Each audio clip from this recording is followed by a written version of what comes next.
Social মিডিয়ায় দেখতাম যে রেশমির জন্য কিরকম ভাবে দূষণ ছড়াচ্ছে আমাদের খড়গপুর লোকাল, মানে খাস করে গোকুলপুর, সামরইপুর, বরগাঁ এইসব ব্যাপারটা মানে সোশ্যাল মিডিয়ায় রোজ দেখাই।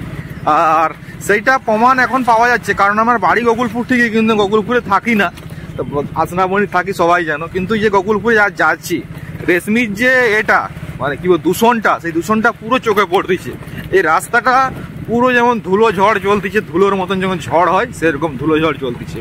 আর নিঃশ্বাস নিতেও কষ্ট হচ্ছে, মানে যে নিঃশ্বাসটা নিচ্ছি, আমি ওই দিকটা এলাম, শ্বাস প্রশ্বাস ঠিক ছিল, এখানটা যেমন জোর করে নিঃশ্বাস নিতে হয়, কলকাতাতে যেরকম যেগুলো জোর করে নিঃশ্বাস নিতে হয় সেরকম ভাবে জোর করে নিঃশ্বাস নিতে হচ্ছে।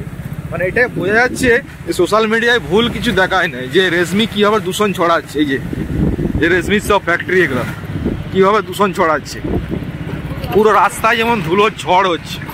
এই যে রেশমি মেটালিক্স, এর আবার বহু বহু নাম আছে, কোথাও রেশমি মেটালিক্স, কোথায় হচ্ছে উড়িষ্যা মেটালিক্স, এরকম বিভিন্ন রকমের ভাগ আছে।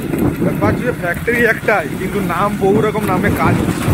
আর এখানে মানুষদের মানে কি বলবো, জিঙা হারাম হয়ে যাকে বলা হয়, পুরো গাছের পাতা মাথা যেমন সে কালো হয়ে আছে।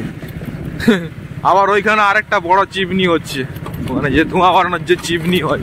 মানে সোশ্যাল মিডিয়া একটা পেজ আছে খড়গপুর বলে, খড়গপুরে কি একটা বেশ নামটা ভুলে গেলাম, তো সেই পেজটাই প্রায় দেখায় যে রেশমির যে দূষণের ব্যাপারটা। সত্যিকারের এখানে প্রমাণ পাওয়া যাচ্ছে রেশমি কিভাবে দূষণ করে। মানে পুরো রাস্তায় যেমন ধুলো ঝড় হচ্ছে, আর রাস্তাতে পুরো যেমন কালো হয়ে আছে, পিচ রাস্তা কিন্তু কালো ডাস্ট পড়ে পড়ে একদম পুরো কালো দেখাচ্ছে। বর্ষা, এই গোকুলপুরের মানুষদের এটাই বর্ষা, ধোঁয়াটাই হচ্ছে ভরসা। পুরো কালো ডাস্ট ধোঁয়া। আর ওইখানে একটা বড় চিমনি দেখাচ্ছি, দাঁড়াও, ওই ধোঁয়াটা কেমন বাড়াচ্ছে, ওই যে মানে বোঝা যাচ্ছে কি ক্যামেরায়, বোঝা যাচ্ছে নি, পুরো একদম কালো কালো হয়ে গেছে।